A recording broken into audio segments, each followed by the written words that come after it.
बिस्मिल्लाहिर्रहमानिर्रहीम। अस्सलाम वालेकुम। सऊदी इन्फो यूट्यूब चैनल में आपको खुश आमदीद कहते हैं। पहले सिर्फ हज पर आप बग़ैर परमिट जाते थे, बग़ैर परमिट आप हज करते थे तो आपको जुर्माना होता था।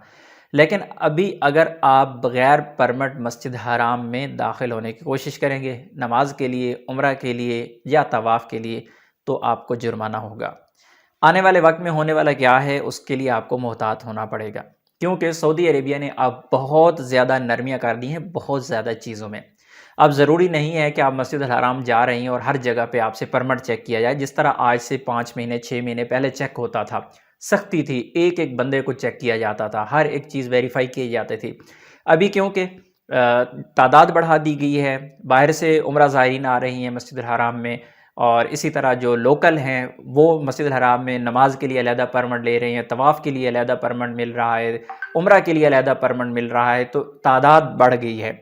आप में से कोई बंदा ये गलती ना करे, अल्लाह ना करे, कि बग़ैर परमिट आप अगर मक्कातुल मुकर्रमा में मौजूद हैं या फिर आप उम्रा की गर्ज़ से मस्जिद अल हराम में पहुँचते हैं, उम्रा अदा करते हैं, और फिर आप ये सोच के कि चलें कोई बात नहीं, आए ही हैं तो परमिट नहीं भी मिल रहा तो हम तवाफ़ करने के लिए चले जाते हैं तो कोई पूछता नहीं है। तो इन चीज़ों के लिए ज़रूरी है आपको मोहतात होना पड़ेगा, क्योंकि सऊदी अरेबिया की गवर्नमेंट के जो रूल के मुताबिक इस पर 10,000 रियाल जुर्माना है अगर आप बग़ैर परमिट मस्जिद अल हराम में दाखिल होते हैं।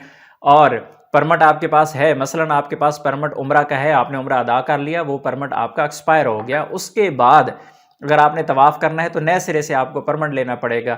लेकिन यही सोच के आप दोबारा तवाफ़ की तरफ चले जाते हैं, अल्लाह ना करे कि कहीं चेकिंग हो जाती है, तो फिर आपके लिए ये बड़ा मसला हो सकता है। इसलिए आपने मोहतात रहना है, क्योंकि बहुत बड़ा जुर्माना है, 10,000 रियाल। पहले हज पर यही जुर्माना हुआ करता था कि अगर आप पकड़े जाते तो 10,000 रियाल जुर्माना होता था और उसके साथ ब्लैक लिस्ट भी हो जाते थे, लेकिन अभी सिर्फ यहाँ पर 10,000 रियाल की बात की गई है। इसलिए आपने मोहतात रहना है और कतई ये गलती नहीं करनी, ये सोच कर, क्योंकि बहुत ज़्यादा लोग इसी चक्कर में मारे जाते हैं, यही सोचते हैं कि कुछ नहीं होता, लोग जा रहे हैं आ रहे हैं, कोई नहीं, चेकिंग नहीं होती, मसला नहीं होता। लेकिन अल्लाह ना करे आपके साथ भी ऐसा हो। बहरहाल बग़ैर परमिट मस्जिद अल हराम में आप दाखिल होने की कोशिश मत कीजिएगा। कोशिश करें जब भी आपने जाना है टाइम से पहले अपने परमिट बुक कर लें। अपनी दुआ में याद रखिएगा। अस्सलाम वालेकुम।